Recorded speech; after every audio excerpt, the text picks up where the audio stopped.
promised I'd wear my wig today. You have. I think it's. I'm trying to remember. I'm trying to think if it's like Tina Turner or I'm not sure what it reminds me of, but it looks great. It was it was response to you, Sam, because you said it might look too wacky and silly. And so this is your chance to tell me whether this is going to look too wacky and silly. No, I think it's great. And if I had a wig like that, I'd be wearing it right now with all my grey hair. Yeah. Yeah, too much grey hair coming through for my liking. Excellent. Okay. No, it looks great. Looks great. So I'm going to be interviewing you in this, George. Yeah. Cool. So you're going to do it then, Ellie? You're going to go? I think so. We'll definitely try it. I just need to make sure it stays down a little bit more. It pokes up sometimes, but I'll see how we go. Yeah, see if you can stick it down. Okay. Well, I'll take it off now, actually. Okay. Well, before we start, then let's go around and let's update each other on where we're at. If we start with me personally, I've got to say I've had a madness last few days, so I'm really sorry that I've been. I might have missed some messages on LinkedIn and things like that. But hopefully it should be a little bit less mad from tomorrow onwards. So I'll be a bit more active in that group. But let's go around the room and see where we're at. Let's start with, should we go to Sam? So I narrowed down onto my theme and I come up with a name saying the series will be about being consistently consistent. And you gave me that kind of help along with that. And then I've planned out each of my 5 episodes, sort of the topics, and now I have focused on just the first one, which is highlighting branding and how to be consistently consistent with your branding. Sorry, you're on mute, Elliott. Sorry, I muted myself. Yeah, I think that sounds really cool. I think the being consistent with your branding, you could make a lot of content about that, couldn't you? Because there's so many angles. So many angles, and then that's why I was sort of, if I did branding and then I started to go down the point of sale, colour, fonts, tone of voice, but then you can do that on every episode, go back to social media and give that as the subtopic, and then sort of cover the same, but again you're using that same like I mentioned last week, reusing other products to reiterate the same kind of content and branding and consistently being consistent. Yeah, really good. I like it. Consistent. Okay. Consistent. Very good. And there's lots of repurposing opportunity inside that topic as well, isn't there? Which is that's what I thought. Yeah, maximizing the content. Yeah, absolutely. Okay, Ali. Yeah, so we've been really busy using your templates. We've put together our first 7 ideas for episodes, and then we've done one of your episode plans for 2 of those so far. So our first episode is going to be about setting the scenes and engaging the audience. So what they're going to get from it is that they will learn how to conduct a professional probing interview, but they're also going to put their recruitment hats on and help me make a decision on whether to hire somebody. So there's sort of 2 elements, and then I'm going to set the scenes as to who I'm recruiting for, and what I'm looking for, and who's going to be doing the interviewing and things like that. And then we're going to end with the audience feeling like that the interview is about to start. And then the next episode, so episode 2, will be the first little element we're going to be looking at, which is about career motivation. So the interviewer is going to be interviewing Jordan on his career motivation, and that's where we've got to so far, isn't it? Mm-hmm. Yeah. Brilliant. That sounds really, really cool. I think the audience participation thing is really good. On a practical level, we'll talk about in week 5 we'll talk about marketing and how to get engagement and things like that. But I think it would be a really good idea if you could hook in some of your partners, your key customers, your contacts, even friends and family, to sort of get that going. Yeah, good idea. Yeah. Because yeah, not only will it brings to life that's, you know, it's quite a big, sounds like it's quite a big part of what you're trying to do, at least with that particular episode. You know, and it will bring it to life, but it will also obviously, you know, from a marketing perspective, it will just increase awareness and engagement if there's a bit of conversation around it. Okay, yeah, good idea. Yeah, that's really good. It sounds like you've come a long way, and you've got the outfit ready as well, which is great. Okay, shall we come to Maha? I know you're not necessarily going to be doing something soon, but if you have any thoughts, updates you want to share with us? So not very much in terms of like the video marketing aspect, but I've come up with like the theme that I want to really narrow down on. I've come up with the name of like the business if I come up with it. So the name that I've chosen is, so I wanted something on an organic side, as I told you, like natural ingredients, but at the same time I want to like somehow put in an adjective for how your skin would look and feel after you use these kind of products. So so it goes like glow, GLO dash Ganics. So it's like organics, but I've added like a glow part to it as well. So I mean, I know this is like not a lot of progress, but I think that I just wanted to like start off very slow, and that's actually quite pretty much what I did. From another, like, again, not very video marketing aspect, but because I would want to launch this back in Pakistan, I've made a list of all the vloggers and bloggers who would be like a good representative for like trying out my products. So I've like made a list of all of those. Just different kinds of like ideas, what kind of ingredients I want to put in, stuff like that. So again, not much from a video marketing aspect, but from a general point of view, I try to do as much. Good, brilliant. And coming up with a name, you know, it's a great start. I do think with the Glow Organics, you give yourself a lot of flexibility from a marketing and branding perspective as well, which is always good. Okay, thanks. Mike? You know a bit about what I'll be trying to do over the weekend, so I thought I would jump in with a bit of practice. So what was I trying to do? So as my videos will be around, you know, knowledge sharing, that's really part of what I'm about. So I thought I'd go into a bit of knowledge sharing about one of my favorite topics, which is what's it like to own a couple of particular cars, and do a comparison between the two, kind of a classic YouTube vlogger thing. What I found out, I did actually do 22 different shots of that. I wasn't kind of joking. Only like 2-3 minutes, or up to 2-3 minutes each, so it wasn't particularly long. But a couple of things I realised. One is obviously trying to get as much right first time, and the continuity I think is going to be key, because you just find yourself going back, you know, the splicing of videos. I did try a little bit of that on the iPhone with iMovie. So just, you know, to reinforce your point, Elliot, plan it, practice it, try and get as much right in that take as you can to avoid that post video processing, I suppose is what you'd call it. I also realized filming outside brings its own challenges, especially living on a reasonably busy road, noise, but also people walking past you thinking, why is he talking to himself?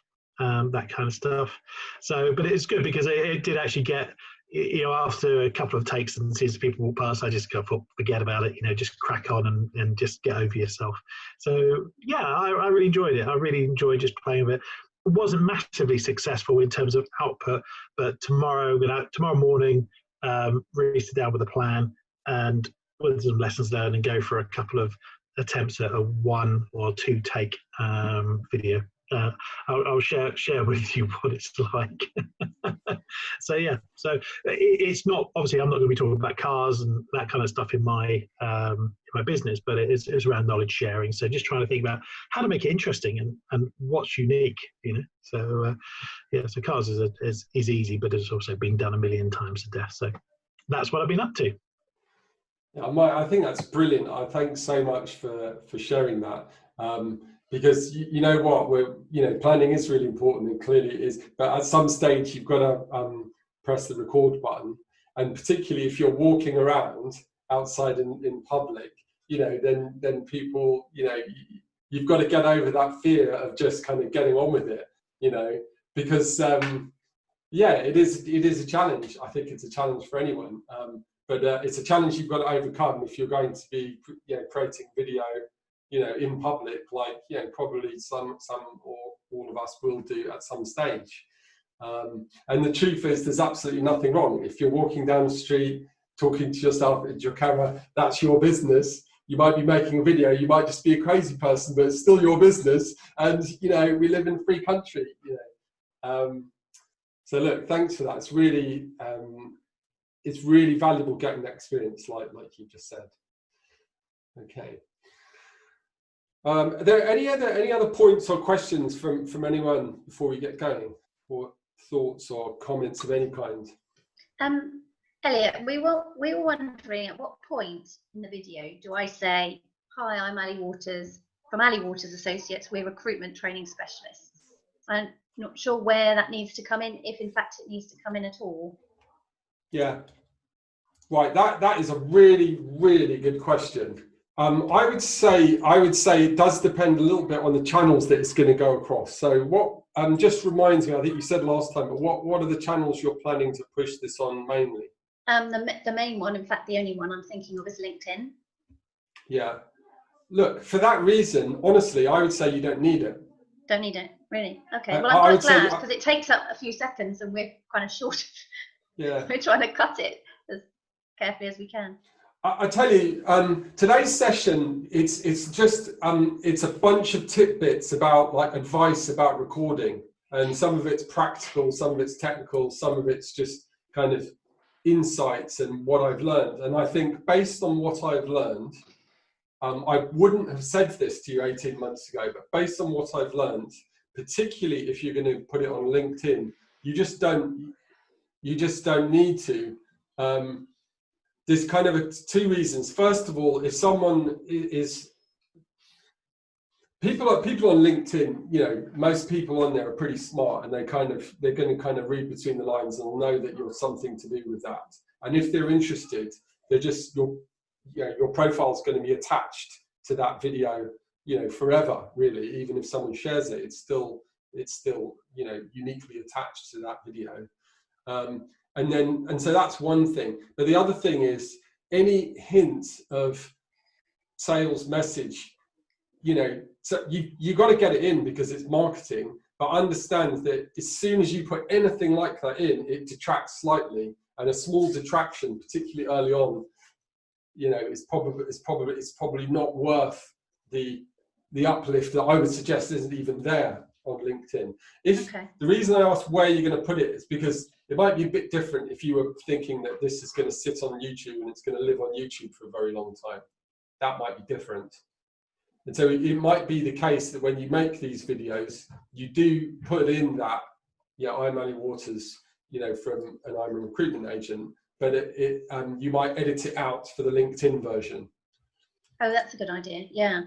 Yeah. So, I'll sort of change my answer a little bit and say record it with it, but LinkedIn, in my opinion, you wouldn't have it. And the same with Twitter. Thank you. That's really useful. Welcome to video production. This is part 3 in our series of 5 of how to start video marketing. And today we're going to be learning all about how to actually press record on that camera and how to actually start capturing that footage. So what we'll learn today, we'll learn a bit about how to use our episode plan. We'll learn about the video elements that will help us to establish the style when we're recording, and then we'll go through some recording tips. So remember, you can get your planning template that associates this series, and that will be in the notes somewhere alongside this video.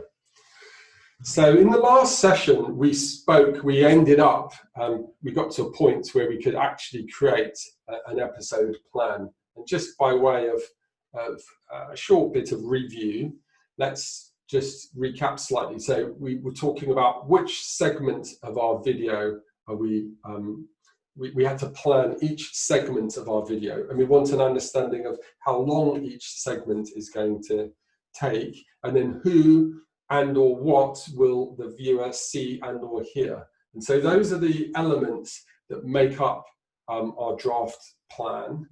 And we spoke about the different segments of the video in week 1 and week 2 as well. And a video episode plan might look something like this. And then the extent to which you write down in that plan what you're going to say is really a personal choice. So we said in last week's session that it's definitely an extremely good idea to have some form of plan about what you're actually going to say and do during the different segments of your video. And at the very least, that should be a number of bullet points that associate each segment of your video. But at the other end of the scale, if you're so inclined, it can be a verbatim script. And I think, you speak to different people who create videos, and everyone has their own sort of comfort level. And I think the only way that you will find your comfort level is just by experimenting. And if you go into a recording with a bullet point guide and you feel uncomfortable, perhaps you can put a bit more detail and you move up from a bullet point guide, I would suggest, rather than starting with a verbatim script. It's kind of like, it's kind of a personal subjective opinion, but my feeling is that for most types of marketing videos, if it can be a little bit raw and a little bit unscripted and more towards the person having a genuine conversation with the audience via the camera, then that's probably preferable to a highly scripted piece of video. But it is absolutely case by case, and I think it's a personal choice that you will find through experimentation. Okay, so let's talk about some of the key elements that establish the style of the video. And what we're talking about here is elements that come into play once you've actually pressed record and once the camera is rolling. So first of all, just the setting. So where is the video set? And it may be that different segments of a video are set in different places, but having a consideration about what our setting is will to some extent set the tone and set the style of the video. So a video outside walking through a field is going to give a very different look and feel to a nice, neat office background with some, office accessories, in the foreground. And that setting should support the sort of message and the sort of style and the sort of feeling that we're trying to create in our viewers. Because remember, like we said in week 1, for video to be really effective, we've got to very quickly resonate with our viewer. And it's actually, especially with video, it's not so much about what we say, and it's a great deal to do with with the visual message that's coming across. And I hasten to add, it doesn't mean that the visual has to be highly edited and highly specific and highly attractive and highly curated. It may be that you're looking for a more rough and ready style, in which case the visual message can be more rough and ready. Now, the other thing that's worth considering, is your wardrobe. So what are you actually going to wear in your videos? Do you want to be business casual? Do you want to be casual? Do you want to be fancy dress and wear a wig, Ali? It depends on the message and the style that you want to create. And clothing will go a long way to giving your viewers those cues as to what they can expect from the rest of the video. Because remember, throw it in here, when we're talking about video marketing, we expect that a large percentage of the audience that watch any one of our episodes are going to be completely new to us and completely new to our videos. And so they're going to use these visual cues that typically come right at the start of the video to ascertain whether it's something they want to engage in. Props, so wigs is a great example of a prop. They can work. In this case, it's a subtle prop, but she's wearing a large animated pair of glasses that she doesn't actually need. And I know that because it's a case study around another award-winning video that I'll also just play. I'll play a portion of this video for you just now. My buddy Bryn schooled you on the basics of AI, including clustering, signals, and recommendations. I'm here to take you further into the world of deep learning, machine learning, and search technology. This season, we're breaking down natural language understanding versus natural language processing, digging into neural IR search, query intent, and question answering systems, uncovering the technology behind virtual assistants, and so much more. Oh, not quite ready yet? Start with season 1. But if you're past all that, kick off the training wheels and come with me. Come on. That video won awards for most creative video in the technology sector. So that's a company that sell augmented reality and artificial intelligence based software systems. Now that was a video advert for a training series of videos that's targeted at software, people working in the software development industry who might want to buy their tool so that they can use it to enhance their software, the software development work that they're doing on their own products and systems. So the underlying sales pitch, the way their sales funnel works, is that they target technical managers, essentially, train them with these informal, entertaining but also educational training videos, and then effectively articulate to those prospects the value of the software that they're able to provide, which will then increase the chances of those technical people making recommendations to their own companies to incorporate their software systems. And so what this company's done really successfully is combine a relatively informal and fun and creative style and layer it on top of a how-to video, which I think is probably close to what Ali and Jordan are trying to do. There's how-to content underneath there, but it's being layered over the top in a kind of creative and fun and therefore more engaging and more accessible style.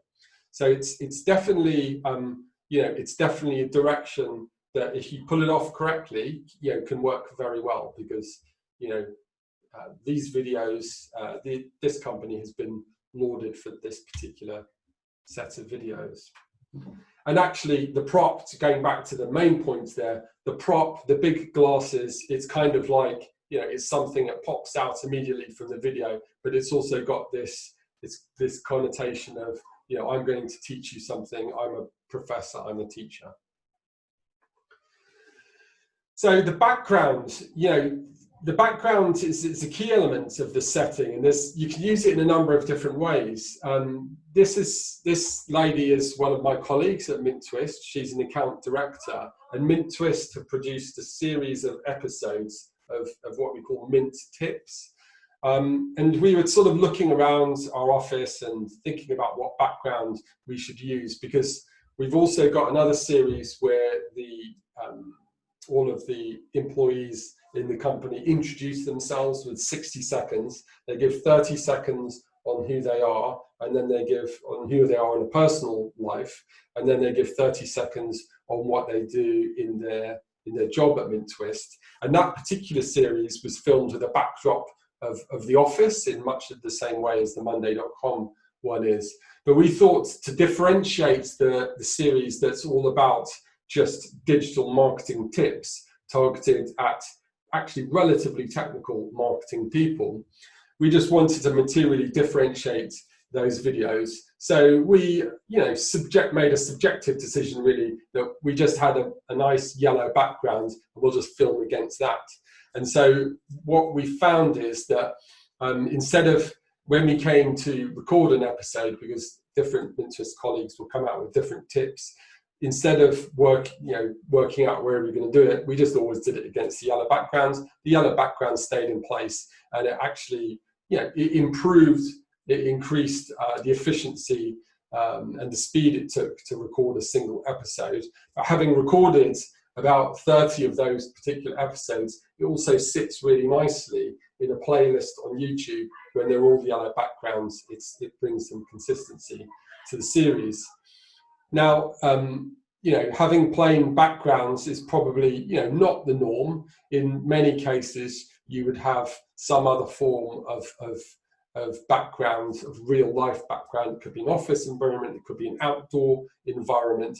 But if you are looking for consistency of style across your series, then you might want to consider how individual backgrounds across different episodes are going to match up against each other. So, this is a bit of a text dump here. Obviously, you'll have access to these slides, but these are in effect all of the main locations where you can get royalty-free music. So the thing about using music in video is if you don't use video or even sound effects that are actually royalty-free, then on many of the platforms, definitely YouTube, but also Facebook and at some stage LinkedIn, the artificial intelligence behind those systems will find the copyrighted material in your video, and then they will actually ban the video. And that's that's the normal thing that happens. But as a word of caution, theoretically, if you put in copyrighted material into a video, then you do open yourself up to legal action, at the worst case. But all of these locations, they will all offer royalty-free music. In many cases, that means you can use the music and the sound effects, for any purpose, even for commercial purposes. In some of these platforms, you need to check the actual specific license agreement. In some of the platforms, it will say you can use it, but only for non-commercial purposes. Okay, so let's get into and talk about some recording tips, some of the main things that we might want to consider once we're recording. And the first one is light, and it's a big one really, because I think, as Mike found out, once you actually start going outside and recording, there's all sorts of things that can happen. And one of the things that we want to keep an eye on is the types of lighting. So very broadly speaking, in kind of video terms, you can talk about ambient light and direct light. And ambient light quite simply means just the light that's available without us getting anything materially extra and making direct use of any extra light. So you can talk about the ambient light inside a room. In the room I'm sitting in, it's just the lights that are on, the light that's coming through the window. I haven't made any material change to the lighting setup. If you start to use lighting in your scene setup, or even if you start to position yourself relative to where the sun is, that's you having an impact on direct light. And depending on the type of video you're recording, if you're going for something that looks, even remotely professional, really, the truth is you do need to pay attention to light, and you might need to make use of some additional lighting. So in most cases, you would be working with direct lighting. So let's talk about just just very broadly the different types of light. So as a general rule of thumb, if you've got natural light that's available to you, it is by far the best on video. It works by far the best. So where I'm sitting now, there is some natural light coming in through the window. It's not coming in directly, and you know, it's good enough, certainly for this particular type of video. So if you can position yourself in a room where natural light is coming in on your face, you check it through the camera, you know, you're good to go. You don't need to do anything else. If you're in something like a studio, or you know, in an office that, you know, is in a basement office, or where you don't have access to enough natural light, you might want to look at some professional lighting. So you can buy fluorescent lights and LED lights, and these things can in truth be bought, the studio type lights can be bought from 20, 25, 30 pounds, and you can spend a lot more if you want, but it's not completely inaccessible if you did want to set up, let's say, a studio in a garage or in a shed, or even in a basement office or something like that. And the key here is learning how to position this light. And so the reason why when you go inside film studios or even basic camera studios, typically you'll have at least 2 lights, and you would have the camera in the middle, 1 light to the left, 1 light to the right. And what happens there is you just balance the lighting on the subject's face, not so that you get one side that's really shiny and the other side that's really dark. In some cases, if you're filming up against a back screen, in some cases you would have a light that's behind the subject but shining towards the screen, meaning away from the subject. And the reason they would do that is to eliminate the shadows that would then appear on the backdrop, which can, you know, distract a viewer. If you're, and this is if you're going for, you know, a professional look.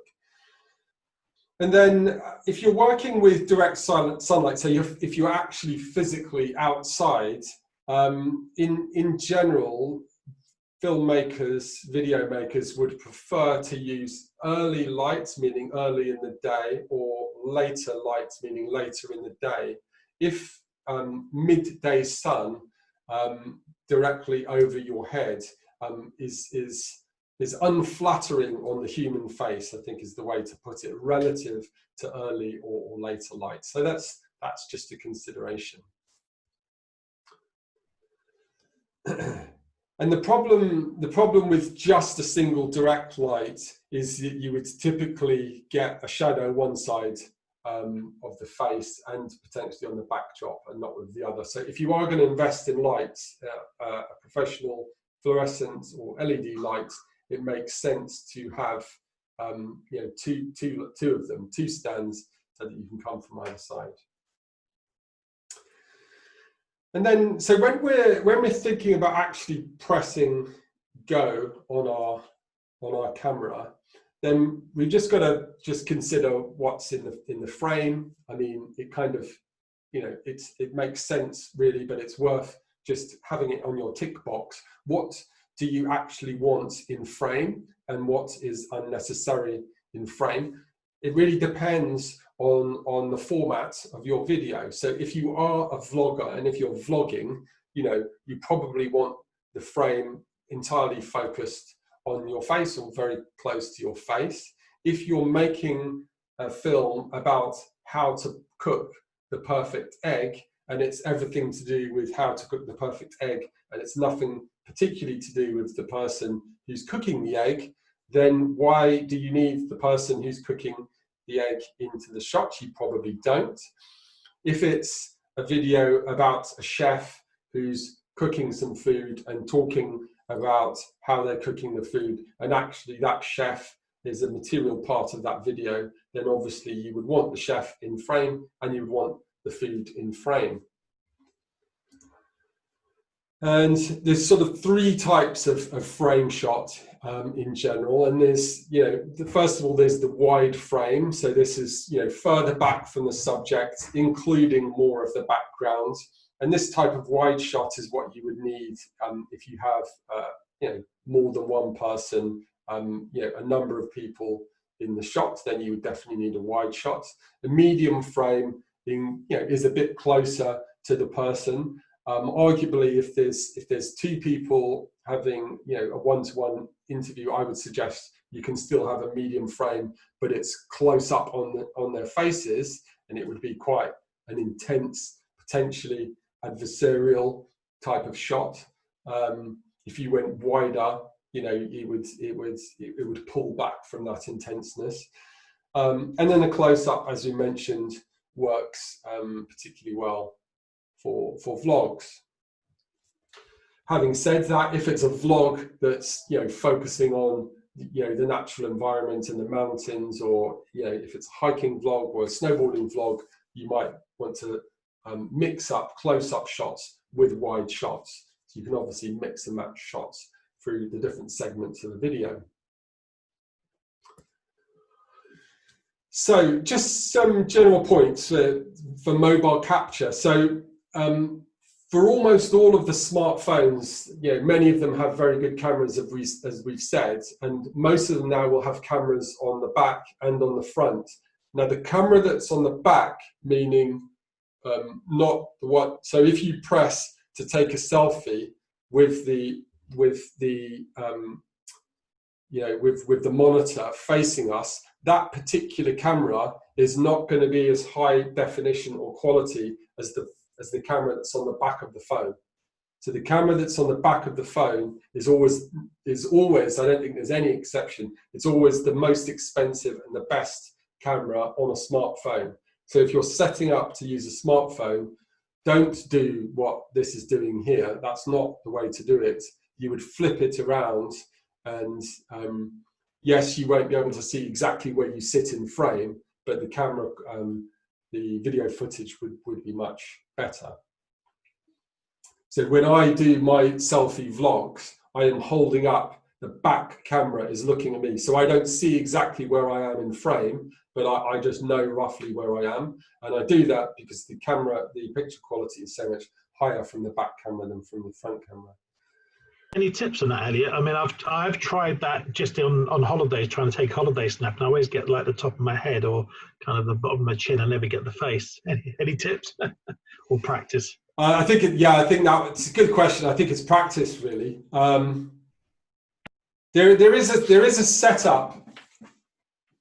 I haven't actually put it in here, but you can actually connect your smartphone cameras to a computer, so that if you had like the tripod, if you had your smartphone on a tripod like that, and you were standing on the table, you can connect the smartphone to a computer, so you can get a visual of what it's seeing from your computer.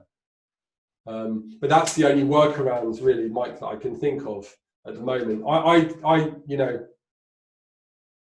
I've used the setup I've just been speaking about then when I've done some podcast type interviews. And that works. Okay, cool. Thanks, Elliot. Yeah. But I think the better way, if you're going for the vlog, walking around, vlogging, talking to the camera, I think it's practice is the best way around that, because obviously in that scenario it wouldn't be practical to attach it to a computer. Some of the iPhones in particular are really good, because when they record footage, they actually take out the shakiness of it. If you can avoid shaky footage, it is great. Some of the editing software tools have the ability to take out the shakiness of video. But to the extent that you can avoid it, obviously try to avoid it.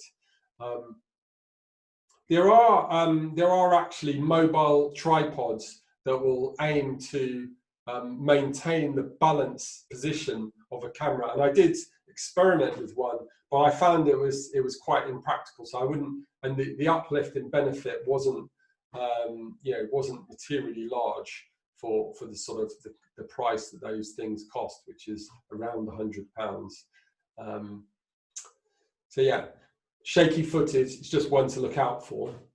When recording I think by default, if you can record in landscape mode, it's easier to reformat to the square shape that works best if we're going to LinkedIn or Twitter or Facebook or Instagram.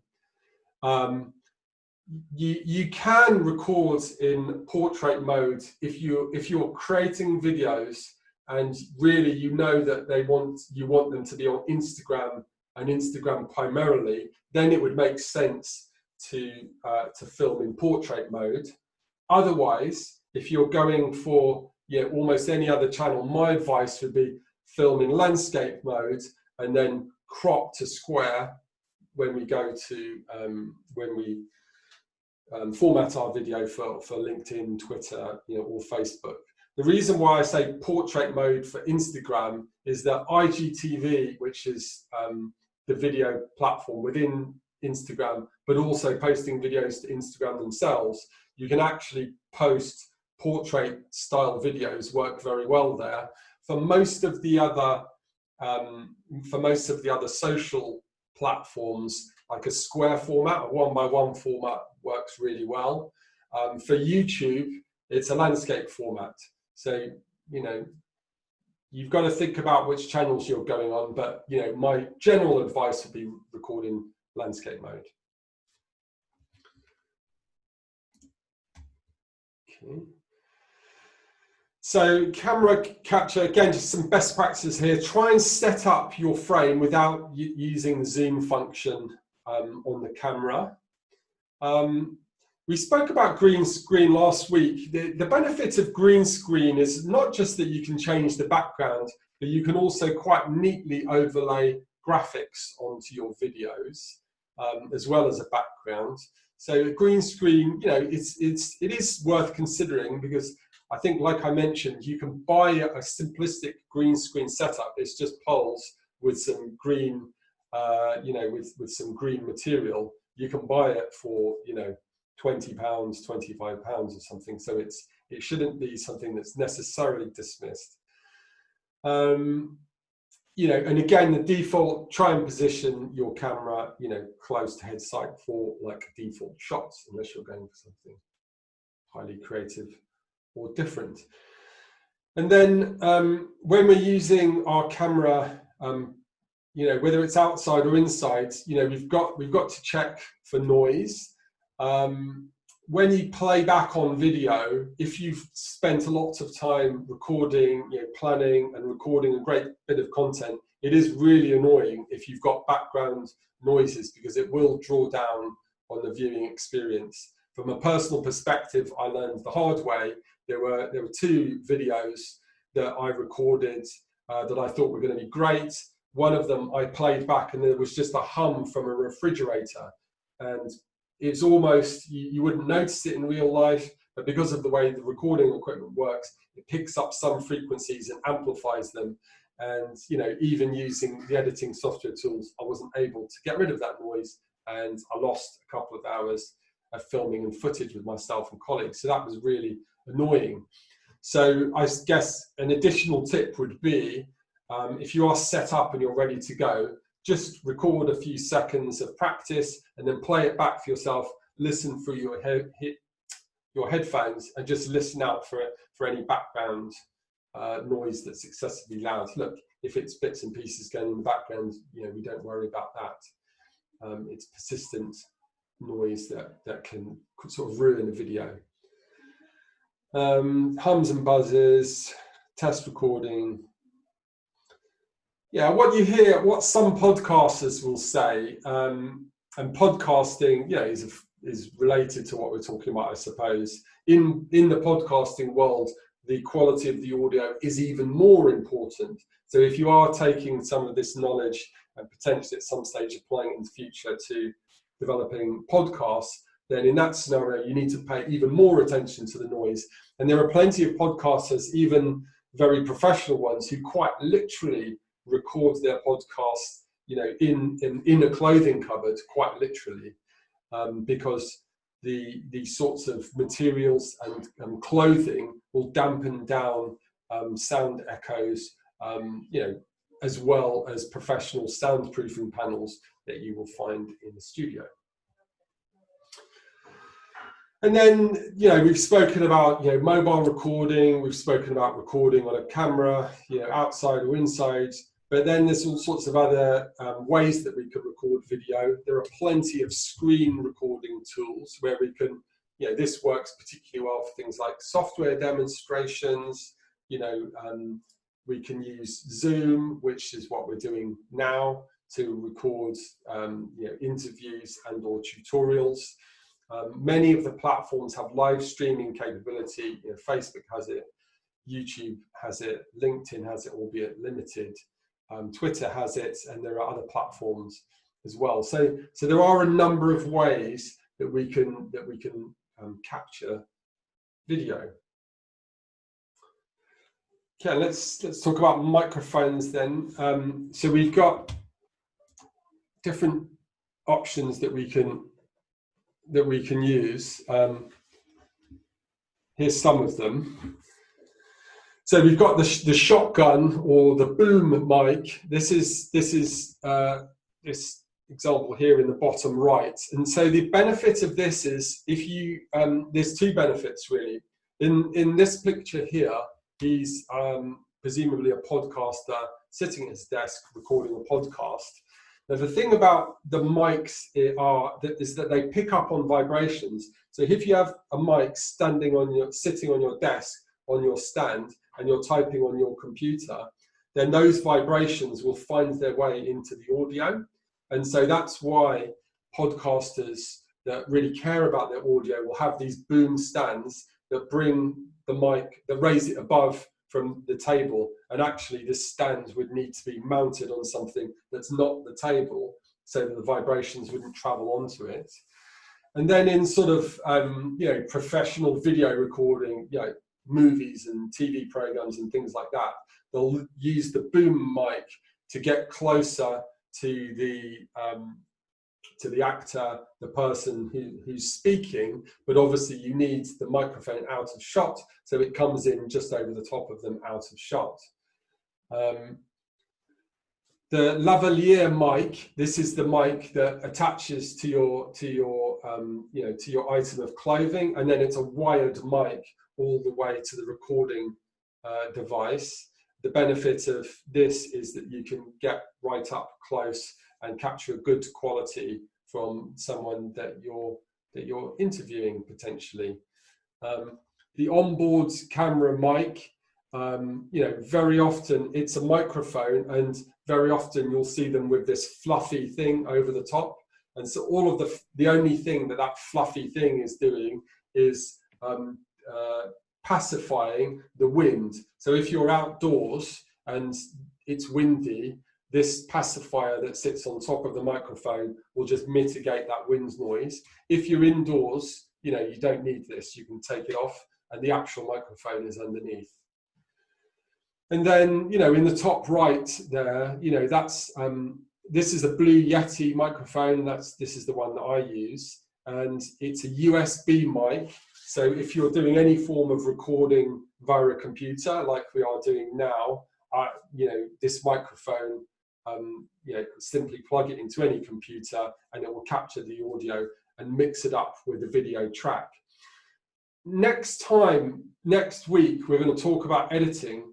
Whenever you capture video, it's important to understand you're capturing a video track, but then you're capturing an audio track. And actually, you can disconnect them. So it is possible for you to record audio, you know, on, for example, you could have a setup that's a combination of everything that we've just been saying, where you capture video from you know, a video camera, but you don't capture audio from that video camera. You capture audio from a microphone that's plugged into your iPhone, for example. And then you've got a separate audio track that you would need to take off your iPhone, and you've got a separate video track you take off your camera, and then you can mix them when you're editing.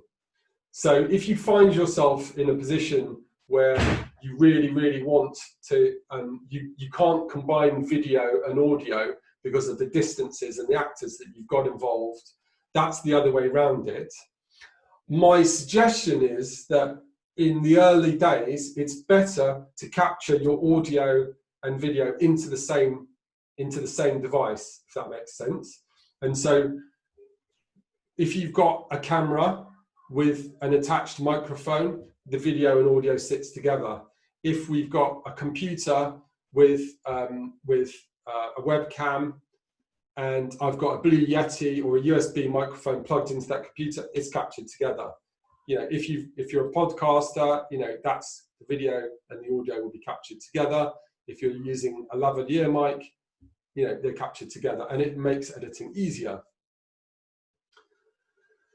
So mic technique, again, if the perfection of the audio quality, you know, is really important to you, and I think this is more the case for podcasting than video in general.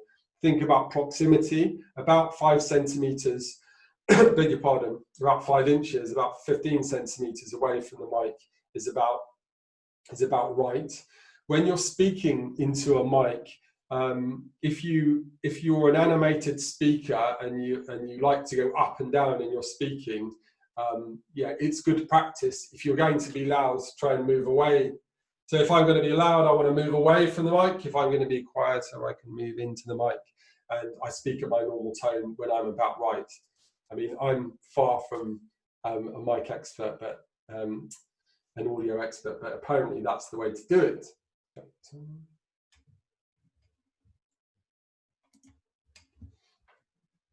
Okay, this last section then we'll talk about cultivating your personal style. So, just to reiterate, having a plan will make recording more effective. So having that plan will make recording more effective, but it should also give you the confidence that you need to, particularly if you're going to be an actor in your own video, to really deliver. The talk to yourself one, this is one, other people talk about it, but this is one I actually have personal experience of. So when I've got my episode plan in place, when I've sort of scribbled it down on the train on the way in, so I go train into London, and then I'm tube across London. So train into London, I've scribbled down my episode plan. Tube across London, I'm actually sitting on the tube, oftentimes sort of talking to myself. And Mike, I probably look even crazier than when I'm talking to myself with a camera in my face, because now I'm actually sort of whispering to myself. And I'm just running through the things that I'm going to say off the back of my episode plan. And it comes down to that practice thing, but it really, really helps. You know, if you've got a plan, it helps. If you practice delivering the plan, even just for a few seconds, it helps. I haven't tried this one, but apparently there are plenty of actors that will stand in front of a mirror and kind of, you know, and do it to the mirror as well, so that they can get their look right. My feeling is that I've just, you know, let myself go so far, I've just stopped even worrying about that, and I'll worry more about what I'm saying than how I look. Again, you know, this is not particularly one I practice, but you know, a lot of there's a lot of you know, there's a lot of feeling out there amongst people, you know, who know more about this stuff than me, that dressing for success. So if you're dressed in something that makes you feel good, or you know, or to some extent supports what you're trying to do, then it will probably assist you in your delivery. I think Mike sort of indirectly touched on this, but as you're filming, I can't really overstate how important this is. As you're filming, try not to stop the video and go back. Just let it run, and if you make a mistake, just pause. Yeah, it says 5 seconds, but even a couple of seconds is plenty of time. A pause, and then just carry on from where you left off. It just makes editing, you know, as we'll see next week, it makes it so much easier. It shrinks down the time so much. There's actually no need to press stop, delete that video, and go back. Most of the devices that we're using today have plenty of storage capacity, so it's not an issue. Keep you know, try and, if possible, try and do the whole thing in one take. If you've got different segments, do each segment in one take. and then and then you edit down the take rather than redo each take time and time again. Particularly, I'm pretty sure this is the case for everyone here, and most people doing video marketing. It's kind of like, done is better than perfect. So 95% perfect and done is better than, we're working on it for weeks and weeks and weeks and it's still not actually done. And so, it kind of fits into that whole mold, really. The other thing that I haven't mentioned that I really should have by now is this concept of batch production. The reason for this is just a practical step, really. There's quite a lot that goes into setting up your environment for a video, and for most people anyway, if we don't have a studio that's sitting in our house, we kind of have to set up the scene. We have to set ourselves up and get ready. So if it's possible to do batch production, I really do advise this. Again, I'll just give you sort of my own personal experience of this. There are, on occasions, like for example, I haven't created a selfie vlog. I don't think I've created one in about 2.5 weeks because I've been really, really, really busy. However, I was able to post last week and the week before, because the last time I did create one, early on in the lockdown, I was walking around the field, supposed to be going running, and actually I recorded 3 episodes in that one sort of ended up being a 2-hour run stroke walk. And because I was able to do that, I gave myself some content that I could syndicate so I didn't fall too far behind my own schedule, albeit I have fallen this week.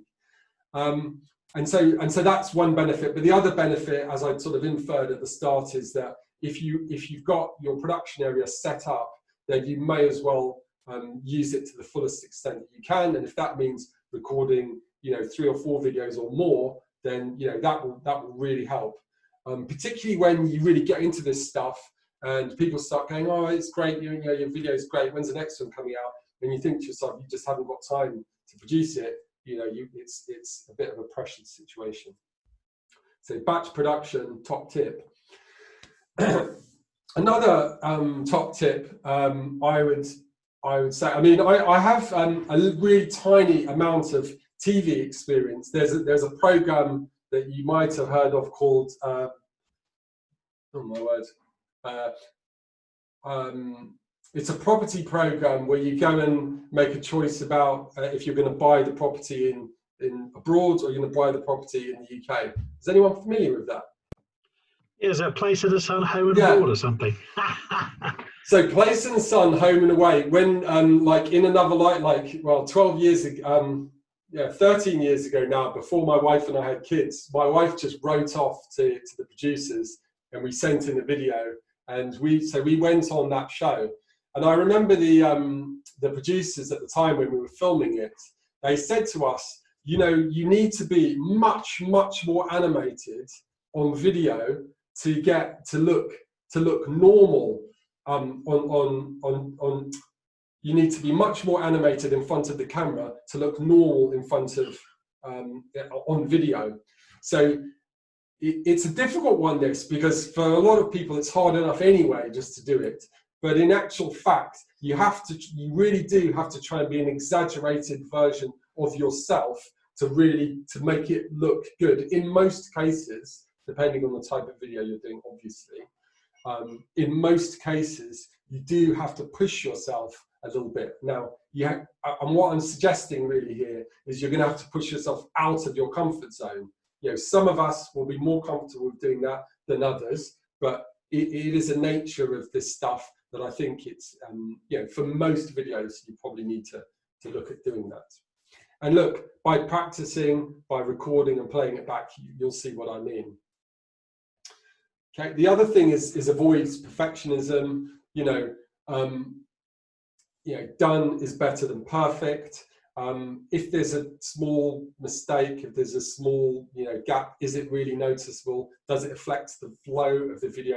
Does it detract from my message? And if it doesn't materially detract from the message, then my suggestion would be run with it, edit it, launch it, market it, get it out there, and then move on to the next episode. Okay, and that concludes today's session. Shall we come to Sam for your questions or comments or thoughts? Yeah, we're just getting to the bit that I've been really nervous about. So no, this is good, and I'm glad everything you've said makes utter sense. So that's brilliant. If you could get me over the next hurdle, I'll be great. But that perfectionism thing is definitely key. That's a problem. Is I've not done it because I'm worried it's not going to be perfect, and so I've just got to do it and then see. Honestly, I think it's like everyone is the same. You know, I've in some ways I'm fortunate because I've done lecturing for a long time, so I'm quite used to speaking. But even for me, it's something about a camera, but that's you can get over it. Yeah. I mean, I've spoken to like 400 people in a room, but this just feels very intimate, and so you know, you're talking to yourself, which I'm used to doing anyway. But no, thank you. This, you know, I'm looking forward to it, and I really wanted to be brave, hence why I came on the course as well. So I'll be there with my video clips ready. Brilliant. We'll look forward to it. I don't know if this might help, but if you want to do a video or something, you can always post it a little face next to the camera you're talking to, and then pretend Wilson. Yeah. Okay, thank you. I might do that. Oh, thank you. Okay, I might give that a go. I think that might help. Thank you. That's a really good tip. Yeah, thanks, Jordan. That is a good tip. I'll try that one as well. It's good. Mike? No, great. No questions, Elliot. I really appreciate that. All sound advice, which I'll be able to butcher over the next couple of days. But no, I'm going to carry on practicing, and as you've been talking, I've just been writing down notes of how to improve my plan, as well as obviously create the video. So yeah, no, really good. Thank you very much.